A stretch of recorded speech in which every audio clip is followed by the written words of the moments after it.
all for joining us today in this webinar by Dealroom and Mobility Club by VID. We are here to present some insights on the European mobility startup from our report on H1 2022. And here with me is Vincent from VID. This report will bring you insights on venture capital, exits, and analysis on both sectors and geographies of the European mobility landscape. This is a biannual analysis that we do together with VID.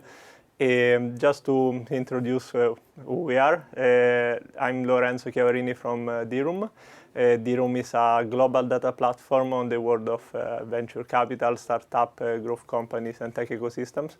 We work with investors like venture capitalists, PA firms, and also corporates to drive their insights on the world of startups and tech ecosystem, and also with governments to track, measure, and enable the rise of their ecosystem. Here with me is Vincent from VID. He can introduce better himself. Hi Lorenzo, hi everyone, thanks for joining us today. I'm Vincent, part of VID. VID is the venture capital arm of Mobivia Group, the European leader in vehicle maintenance. VID is the VC arm, so is investing in early stage startups in the mobility field, especially sustainable ones. And in order to support its core business, VID as an investment company, VID launched 5 years ago now the Mobility Club, which is an acceleration platform for mobility players. We help them and we support them in their innovation strategies, but we also help them in better understanding what's happening in the European mobility landscape. So very happy to be there and talking about this report. Thank you, Vincent. Going to the agenda of today, we will start with an introduction on key insights from the report by Vincent and I. Then we will move to interviews with Charis Arvanitis from founder and CEO of Spotawheel on the used car market, and Marwan Shida, Head of Innovation and Market Uptake at SESAR, three joint undertaking that will bring us some insights on the market of urban air mobility. And at the end of the webinar, we will have a Q&A, so please feel free at any time to put some questions in the chat and we will pick them up at the end. All of you attending us, joining us today, will receive the report after the webinar, and it will also be available on the website of both Dealroom and VID. So going through the key insights of the report, H1 was definitely one of the best half of the year for mobility, with the second most active ever. On the other hand, exit is a bit of a mixed bag to look at. We had a fall in total value, but a lot of small M&A. And then we touch in the report the two sectors of used cars and urban air mobility. So going... Do you want me to? Yeah. Going deeper into the funding, as we said, let's say if we look at the total venture capital, we had a market downturn. As you all know, from public market, it went a bit into the private one. But if we look at mobility in Europe specifically, we saw a really strong resilience. So it was the second most active ever half of the year. And it was just 36% down from the last year high, but that's still 3 times more than before the pandemic in 2020. Also, some of you might wonder if, let's say, there has been a slowdown from January to June. That's not the case. June was the second best month also. Then something also very interesting to see is that actually many of the biggest rounds happened in markets that are not, let's say, the biggest and more mature one in Europe for VC funding. So UK, France, Sweden, and Germany. But we have, let's say, Rimac from Croatia, we have Flexcar from Greece, PAC from Spain, and Bolt from Estonia, of course. So all the kind of emerging geographies, they all contributed strongly through the European funding this quarter. Also, it's interesting to see that logistics and delivery has been the strongest sector, most represented in the biggest round. So coming then on this logistics delivery startup have attracted the most funding in the first half of this year, and they also shown a pretty strong growth from last year, almost 50%. And this has been driven, of course, by many trends, going from supply chain disruption to the e-commerce delivery that is still adapting after the pandemic. And so we see from industrial usage like Forto to e-commerce delivery like PAC. And also it's interesting to see vehicle production had a pretty strong year so far, with Rimac producing electric hypercars, Volta Trucks with the full electric trucks for cities, and Volocopter producing vehicles for urban and mobility that we will deep dive in later.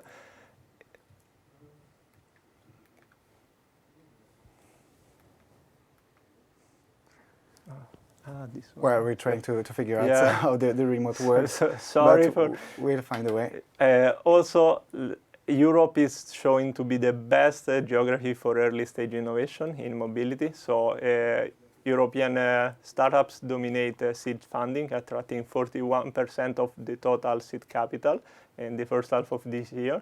Also, as shown before, for the total funding, logistics and delivery is also the strongest one, even at the early stage sector, followed by mobility platforms, so from micro mobility to ride-hailing and vehicle marketplaces.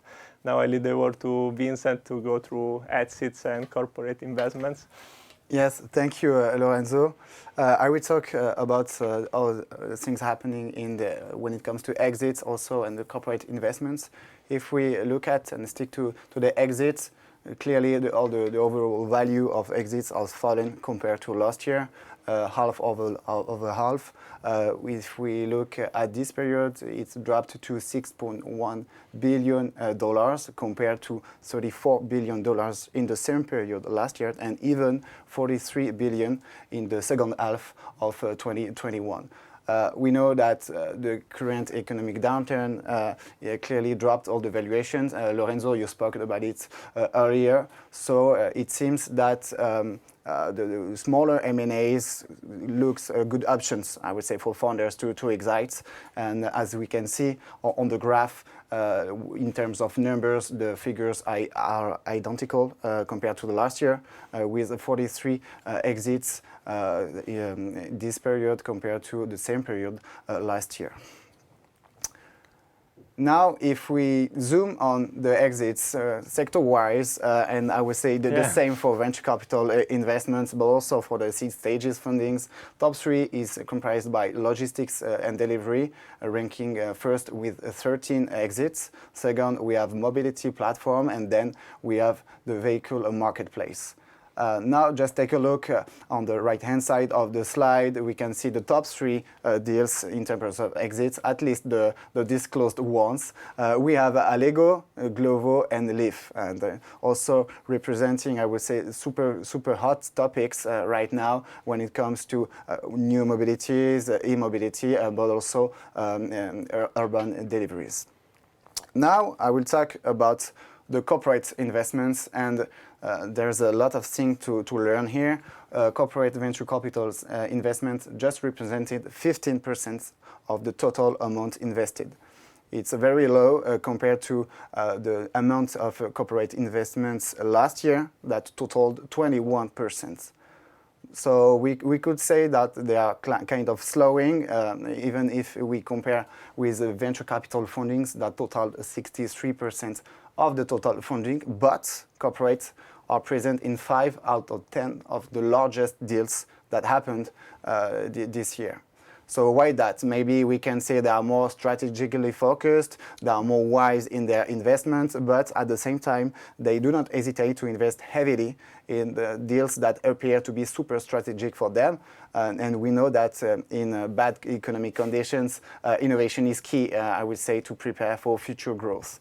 Now, just taking a look on the top deals that welcomed CVCs in their round, we can see a clear trend when it comes to e-mobility, both from the charging solution side, and the vehicle production, but also, and it doesn't happen here because it was very small deals, but micro-mobility. This is something also we observed in conducting these research. And you talked about the volocopter earlier. We can spot on this list, a Spotawheel and a volocopter, which are operating in two industries that we will talk a little bit later with our experts.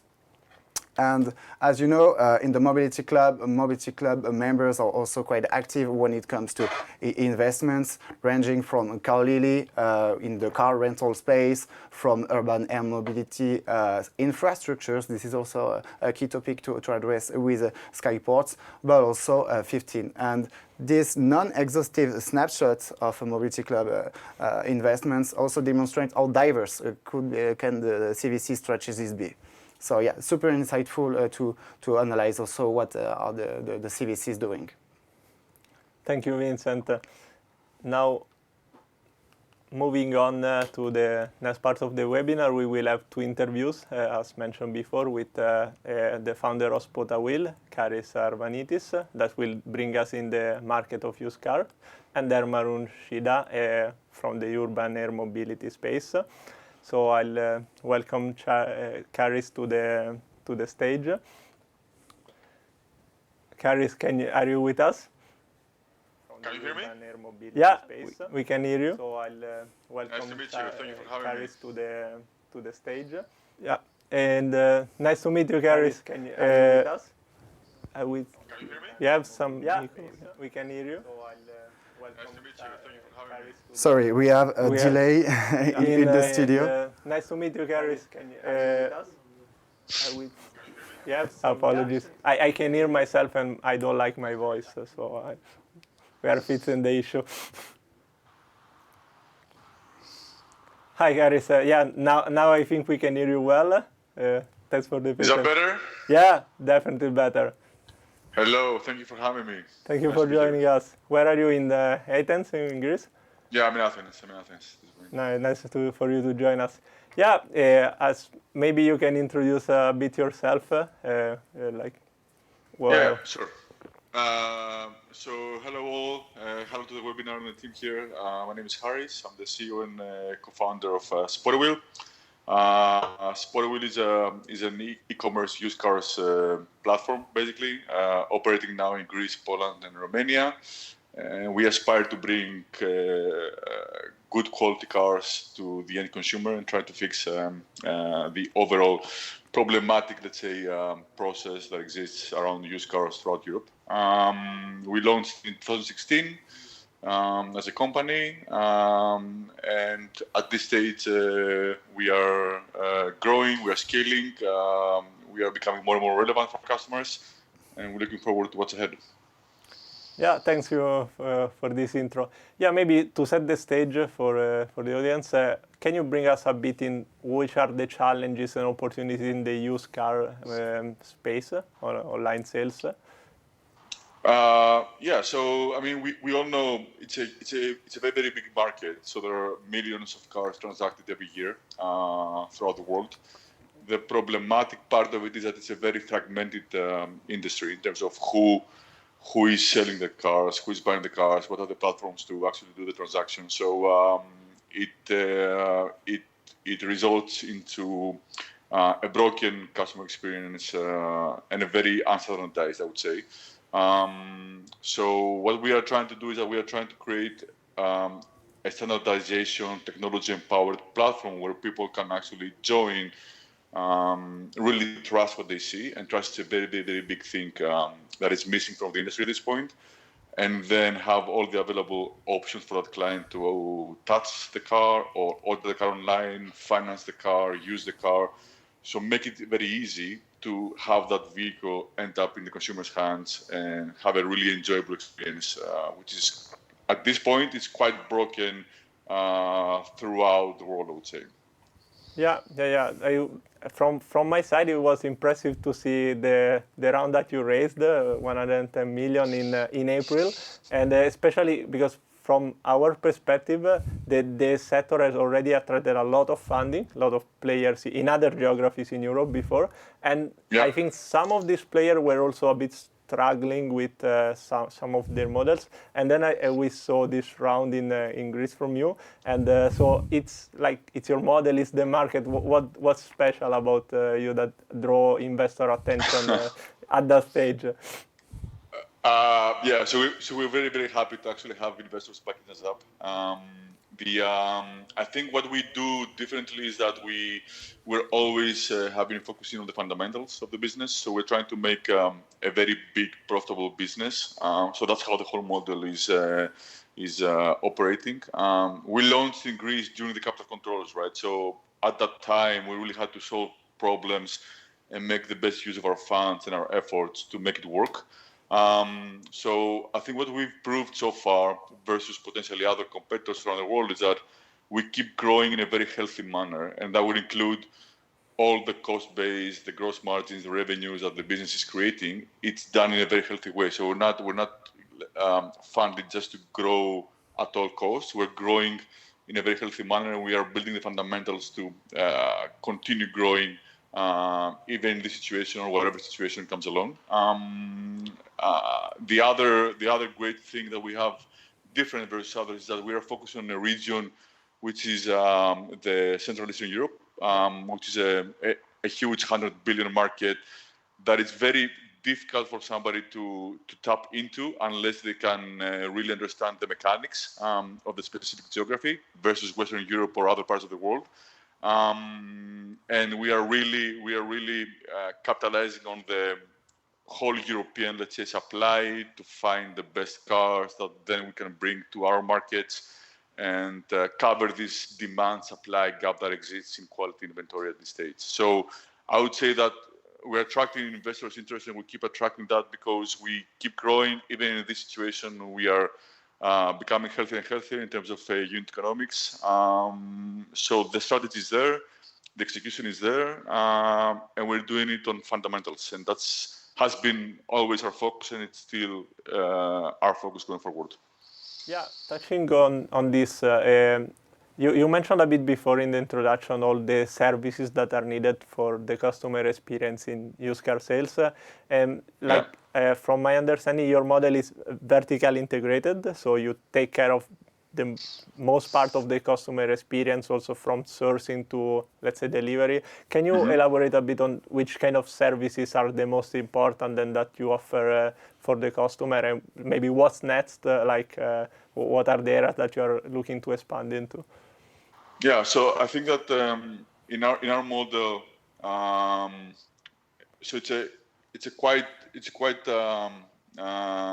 complex one, right? And it touches upon a very big ecosystem of partners or different processes that you need to go through and make it work. So it's quite complex, and it's getting more and more complex at scale, because especially when you have to trade cars and do that across countries, then you really need to deal with all that complexity that exists in Europe, and that will be different languages, different countries, different VAT systems or import taxes, regimes that exist in every country. So it's getting really complex, and that's why you don't see that many dealers, becoming cross-border or growing at very large scale. That's why it's a very, very fragmented market. So I think what we focus on, and that's our number one focus and has been for quite some time, is to really be able to bring quality inventory at scale in our markets. And that is a big thing by itself. Can you hear me? Yeah, we can. Yeah. Perfect. So I would say that sourcing for us is the number one priority, making sure that at all times we have enough supply available to cater for the demand that we see and we are catering for in our markets. And for that to happen, you really need to battle, let's say, against many obstacles that now exist. And at some point, you need to reinvent the wheel in many cases to make it work in a very effective and efficient way. So it has always been about technology, about analytics, about arbitrage engines that we've built. At the same time, there's a lot of focus on the operations side of it. So there's a lot of logistics, so moving the assets around. There's a lot of focus on the reconditioning part, because you want to have those vehicles in the exact same situation and state that it will make sense for your end consumer, and then be able to guarantee them forward. So the only way to actually do that is to go under, let's say, an asset-heavy type of approach, where you can really control that part of the value chain. So we are the ones who are identifying the cars. We are buying them, we're moving them, we are reconditioning them, and then promote, sell, and be there for our client going forward. So the asset, the car itself, is super important, and the state of it and the condition. The other super important thing is to have all the necessary options in place for the customers to be able to get hold of that car. So the one thing, is cash transactions and how online you can be with that, which is the first step. But then when you go into the financing part and how you can finance the car in every different country, and how do you create a uniform approach across countries, that becomes more tough, especially in the region that we operate in.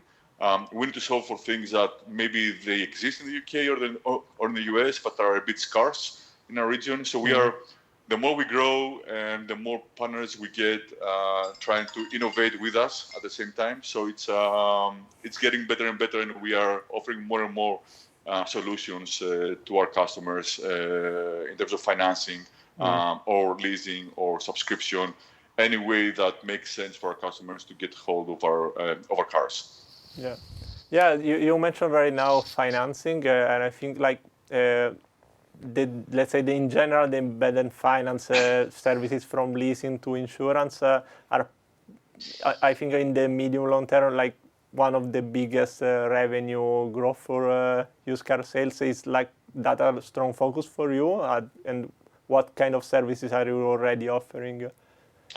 Yeah, so it's there are various ways to make money out of used cars. One of them is, of course, the metal margin, and so how much money you're actually making on the car itself, and that is a factor of many variables that need to play along at the same time. One of them being buy-sell margin, but then you have also the logistics, you have the reconditioning, all those different costs that could affect profitability, and then there's an extra portion of how margins get improved, and part of it is those attachment rates coming from financing, coming from leasing, or insurance, or other services like contracts on servicing contracts, on extended warranties. So whatever else you can provide to your consumers in a way that makes sense, and at the same time leaves revenue and profit for the company. Because the things that the car is only at the start of a transaction that then continues for years, right? So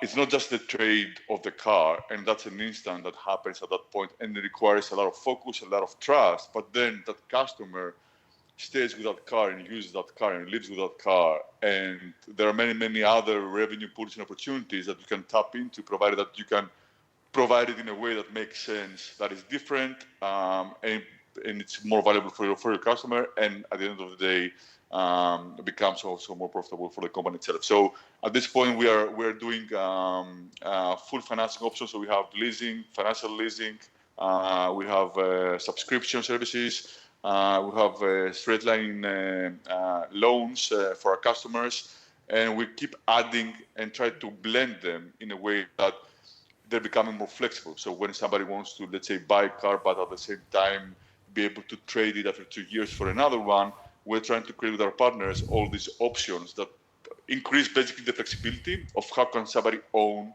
operate, right, or trade a car forward. Thank you. Maybe I will move a bit out of the used car market and getting more into the geography. we mentioned before when we were looking at the funding, a lot of deals from Southern and Europe and CE, Spain, Greece, Croatia, and especially in Greece there was your huge deal, but also FlexCar, and that was very interesting for us to see the development of this ecosystem. Maybe like what have you seen from your perspective as a founder in the region? Like at which stage of maturity are we? Like do you see strong things coming up in the next years? Yeah, I think for sure this is a trend. We see it in Greece, we see it in Poland, we see in all those countries in the region. The more good cases you have and exits and good news, the more the best minds living in these countries can actually think of exploring some opportunities on the entrepreneurship world. So at this point, my experience is that since we started launch 6 years ago, the ecosystem now is completely different in Greece and in Poland. So I wouldn't say it's yet mature in the sense that you see it, let's say, for example, in San Francisco or in Israel, but it's tenfold or 20-fold more mature than it was 6 years ago. And that's the rate that it keeps increasing because it makes sense for people. They understand it. They understand, the thrill of the innovation at the same time, also the payoff. So something goes well. I think that you will keep hearing more and more good cases coming out of these regions because it's more and more people trying to find a solution, try to solve a problem. Some will fail, some will move on, and the more they get in, the more good successes you will have going forward. I think that we are dealing with things that are not given in our region. In particular, in our case, also for FlexCar, financing is also a big thing that makes a lot of sense for us for these capital-heavy models. But building that trust, proving that we can scale, we also attract more and more trust on how we do things and how we control things, and that puts us in a leading position forward for what we want to achieve in these regions that could be a bit exotic for others, but for us, it's bread and butter. Thanks a lot, Karis. I take the chance to remind to all the audience to feel free to drop questions in the chat. We will have Karis together with all of us in the Q&A at the end of the webinar. Now I leave the stage to Vincent and for the insights on the urban air mobility. Yeah, sure. Marwan, can you hear us? Yes, 5 on 5. Hi, good. Thanks to be with us today. I think you're in Toulouse today, which is a kind of a nice place to talk about air mobility. Yes, I actually been chairing a workshop this morning about urban air mobility, so with a UAM accelerator here. Wow, perfect location to talk about today's topic. Thanks again for joining us. Marwan, before jumping into today's questions, could you please introduce yourself and tell us a bit about SESAR? Okay, so my name is Marwan. I'm head of innovation at the SESAR 3 joint undertaking. SESAR joint undertaking is a public-private partnership, so funded by the industry and by the European Union. Our budget is close to 2 billion euros to spend over a period of 7 years. So basically, we have in our membership all the major players of the aviation ecosystem, and the raison d'être of our partnership is really the digital transformation of the infrastructure and bringing the whole ecosystem to a new level in terms of sustainable and smart mobility solutions. Well, and my background is aerospace engineering, so I excuse myself if I go a little bit too much into the details. No, it's perfect, no problem. Yes, we wanted to talk about the urban air mobility in the report because what we spotted is that the European landscape, it started to being well structured and something compared to other geographies. So my first question will be, what in your observations, what are the main recent developments when it comes to urban air mobility, but also eVTOLs, and if you could tell us what is it about in the European landscape? So let's say if you look from the top, Europe has revamped the whole vision about the airspace management and the future of the aviation ecosystem under the notion of what we call the digital European sky. Basically, we have rethought about all the interconnections and all the airspace access of all the stakeholders, because definitely this trend of drones and urban air mobility is really disrupting the whole ecosystem, and definitely we see value in terms of growth. I also confirm actually what you said in the report about the acceleration of investment in the urban air mobility area. We saw a real acceleration in the urban air mobility in our ecosystem, and actually now the urban air mobility and the air taxi, or whatever we call it, players are really sitting at the table, and they have the same voice, the same type of privileges, and the same type of power in around the table as big players like airlines or airplane manufacturers. So this is really an important development. And also what is new is that we see also an acceleration in terms of announcements, but not announcement in terms of vehicles, but also announcement in terms of pioneering demonstrations, pioneering first set of operations in Europe. You see a lot of major cities announcing, like for example Paris with the Olympics. It's quite ambitious goals, but we see a strong support and a strong, let's say, excitement around this. So it's quite good times for urban air mobility, I would say. Yes, indeed. It's quite exciting. And yeah, you're part of PPP, and you work very, very closely with the European Union. So if you could tell us more about how does the EU is acting as an enabler of this urban air mobility landscape in Europe. You've talked about Paris. I assume also the local authority could be involved, but at the European Union level, what are the main initiatives developed to, I would say, accelerate this ecosystem? So let's say, first of all, if you look at the forecasts, the EU will represent a major part of the EU UAM mobility market. So this is clear, all the figures converge, and it represents more or less 1/3 of the global market of UAM. And our players will play an important role at the global landscape. We see our players in the US, in China, and Singapore. So we see that it's a vector for the growth inside Europe, but also a vector of prosperity of our external, let's say, export of technology and businesses. Why Europe is here and what can Europe offer? Basically, we have to go back maybe to why we have so much difficulties to accelerate this innovation. And you can look at, for example, certification. You can look at public acceptance. You can look at standardized operations. And actually, Karis was mentioning the cross-border operations for cars. And I think whatever you touch, you will still have, whatever the topic, you will still have this inherent problematic of multiple standards, multiple countries with different levels of, let's say, regulation. And in order to unlock this and to accelerate the market, we understood that there should be a clear signal to the industry that we are investing in innovation, and we are trying to break this link with, let's say, these obstacles.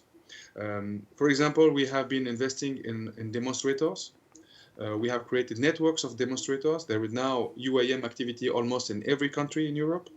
And the reason for that is, first of all, we have to show to regulators, to show from the start, because if they come in the end, it's going to be too late. We have to show to regulators, to all the partners that are involved, that this is solid and this is working. And maybe also sometimes go back to the drawing board and change the way it is designed. I give you an example. We talk about, for example, energy sources. It's going to be electric. It's going to be hybrid. How do you manage emergency situations when you are short of batteries?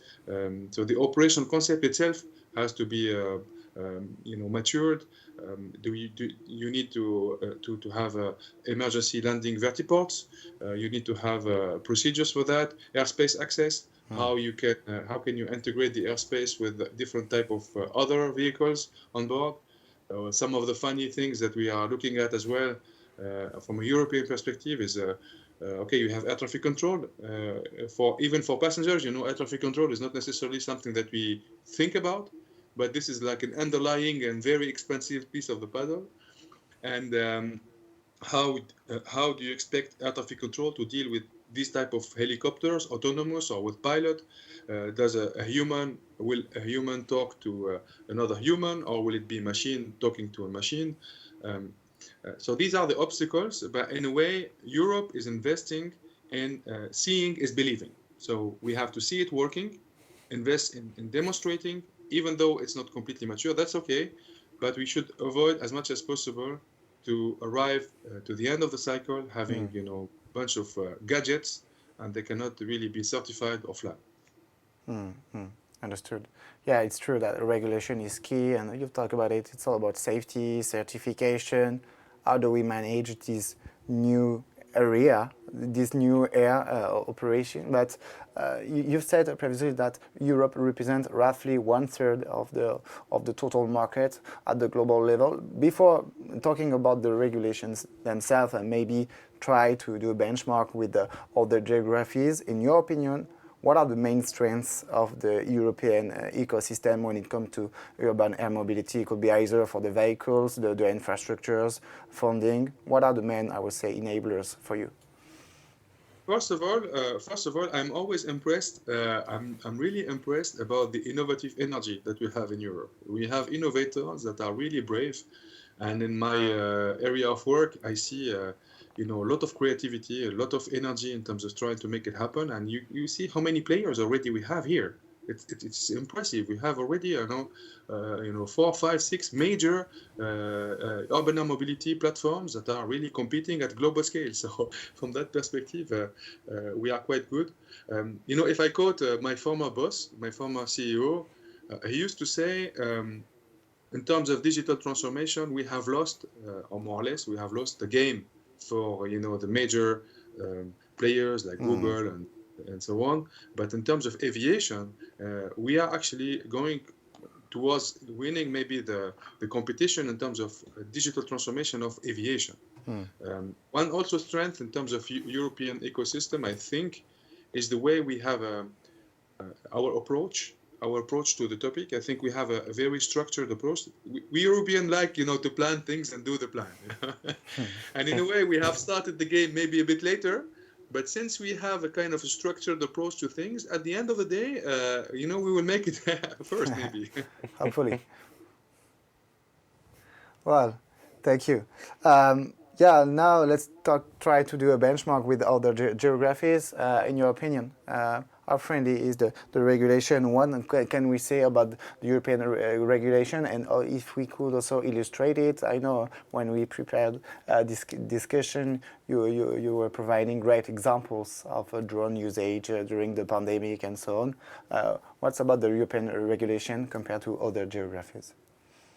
I think for your ecosystem, I think it's important to, and also for mine, to be honest, it's also important to distinguish what is PR and what is reality. And it's very hard, even for me, to make the separation between, the shiny PR and we have done a flight and this and a couple of pictures and the reality.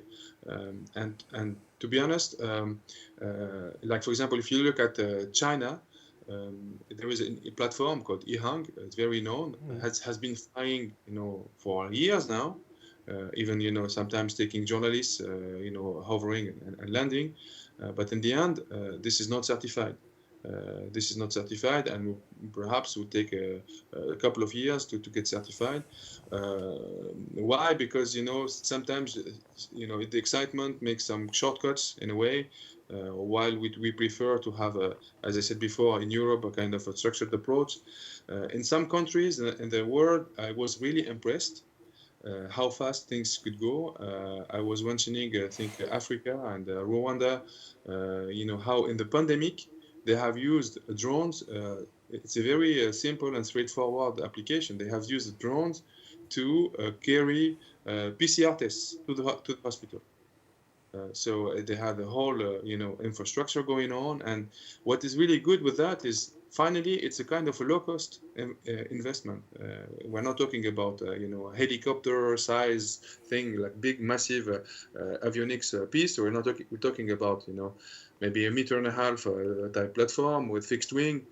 And then carrying PCR tests, coming back, and then following the procedure. So it is a global competition. It's really intensive global competition, and also at a regulator perspective, every country wants and part of the world want to claim, let's say. It's like for AI, wants to really to claim supremacy in this area. However, I think the idea is not to get there first, but to get there really safely.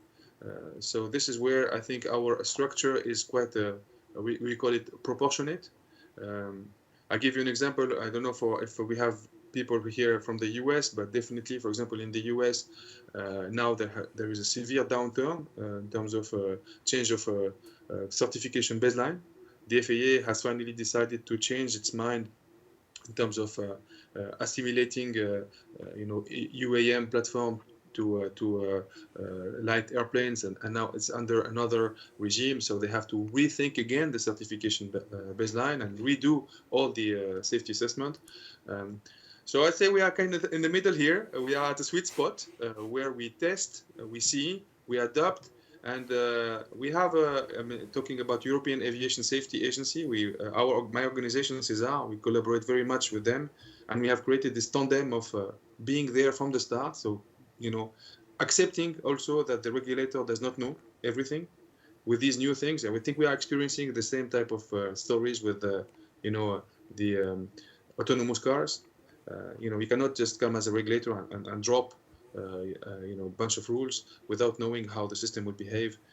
So now our regulator in Europe is quite understanding this type of complexity and putting together a way to learn and accepting that you cannot learn. No, you don't know the rules of the game from the start. You need to learn from experience, listen, and then adapt, which is quite a favorable position for us.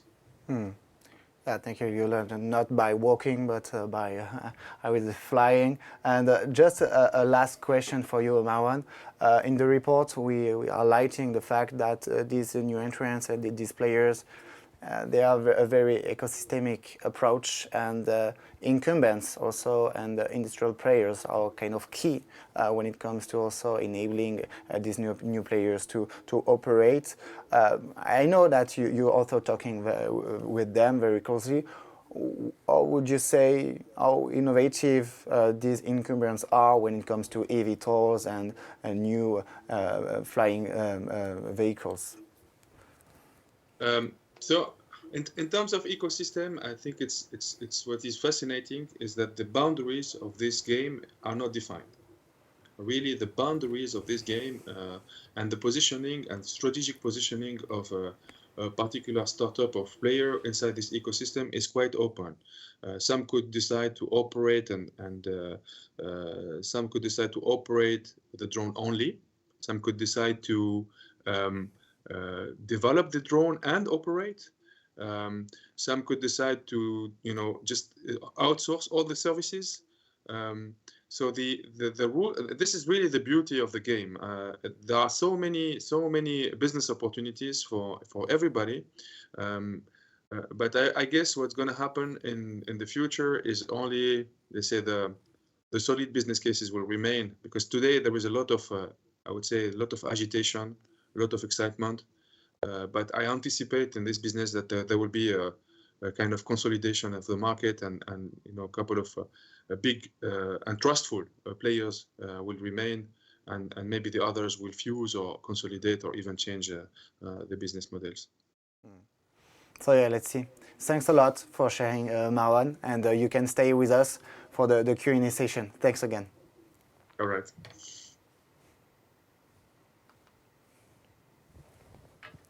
I do it.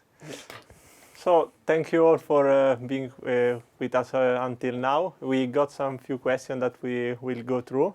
Feel free to continue to drop them in the chat. So I think the first one was from Patrick.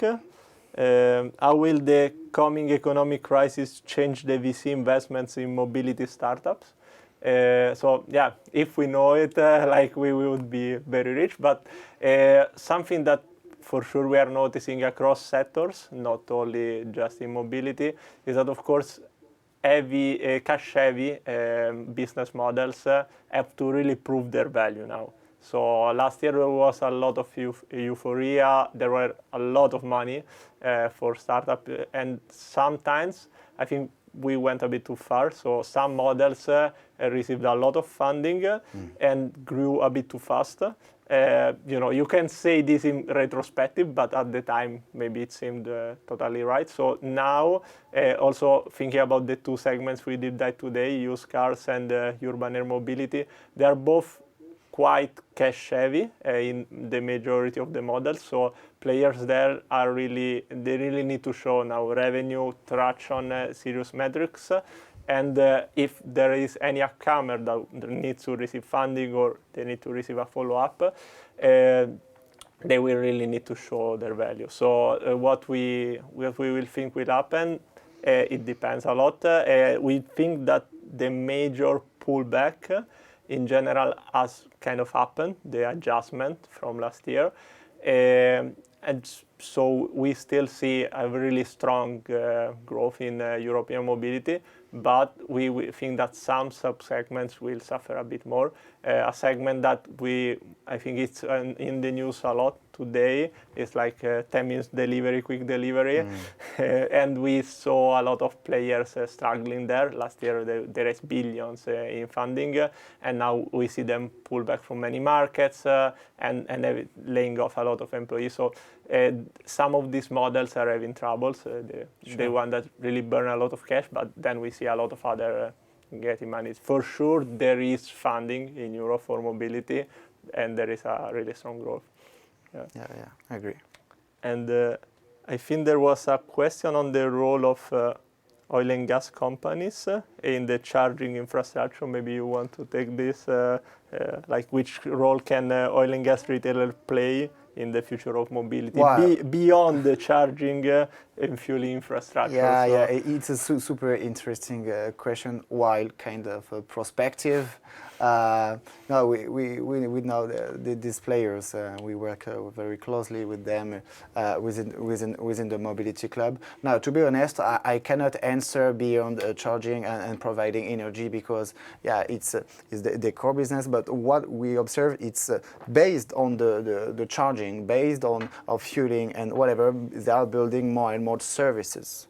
Because Caris said that the car is the beginning of the transaction, and I mean it's the same when you want to charge your EV, when you need to fuel it. Everyone is expecting more and more services, more personalized ones. They want to know when they can charge, how, at what cost, and so on. But also they want to pay more seamlessly. They want, I would say, the infrastructures and all the services provided by these players to be seamlessly integrated in their mobility journey. So and you can think about everything related to the vehicle itself and adding services, because at the end they are owning and they have credibility to keep the relation. I mean, they are a regular touch point also of all the mobility modes. So could be on the services side. I know this is kind of not a precise answer, but because it depends and it's prospective. But what we observe is definitely shift to EV charging solutions, going beyond, I would say, the classic infrastructures, going into people's home, going into the corporate infrastructures and so on, and on top of that, building services, definitely. Yeah, I don't see the chat. Well, if we don't have any other questions, I mean, we kept the timing. Perfect timing, and thank you all for joining us today. The report that with the key insights that we discussed today is now live on both Dealroom and VID websites, and we will also be sharing this with all of you shortly after at the webinar. So thank you again, all of you, for being with us today, and hope you had a good time. Thank you.